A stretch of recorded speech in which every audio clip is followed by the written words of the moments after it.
Ada sunnah-sunnah yang Nabi tak suruh. Contohnya, ambil uduk pakai bejana air. Tadi kan hadis tu tunjuk Nabi ambil pakai bejana air kan. So adakah nak dapat sunnah kita kena jangan pakai pipe? Tak sunnah.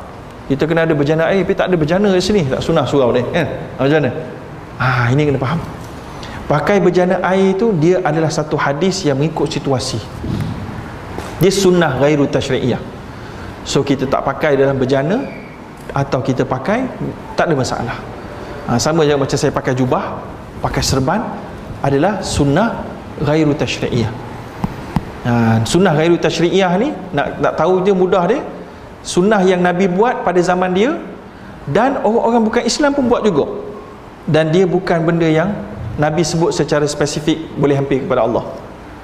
Contohnya pakai jubah. Nabi pakai jubah. Orang kafir jahiliah pakai jubah tak? Pakai. Orang Arab sekarang ni yang kafir pakai jubah tak? Pakai. So jubah bukanlah sunnah tashri'iyah, tapi dia sunnah. Jangan kata saya kata bukan sunnah pula. Dia sunnah, dia bukan tashri'iyah. So jadi kalau kita nak menyambut Maulidur Rasul ataupun nak mengambil hadis Nabi dan menghidupkan sunnah Nabi yang disebutkan sebagai bada al-islamu ghariba, Islam itu bermula dengan asing, fa sayaudu kama bada, akan kembali asing balik di akhir zaman. Fatuba lil ghuraba, bergembiralah kepada orang asing. Nabi kata. Sahabat tanya, siapa itu orang asing? Alladzina yuslahuna an-nas, alladzina yuslihun inda fasadan nas, iaitu orang yang memulihkan manusia, mengembalikan sunnah Nabi ketika manusia sudah jauh daripadanya. Maka maksud dia adalah memberikan keutamaan kepada sunnah tashri'iyah dulu.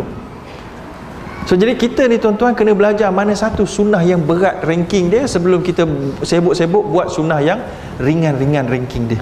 Barulah kita orang yang tahu aulawiyat, tuan-tuan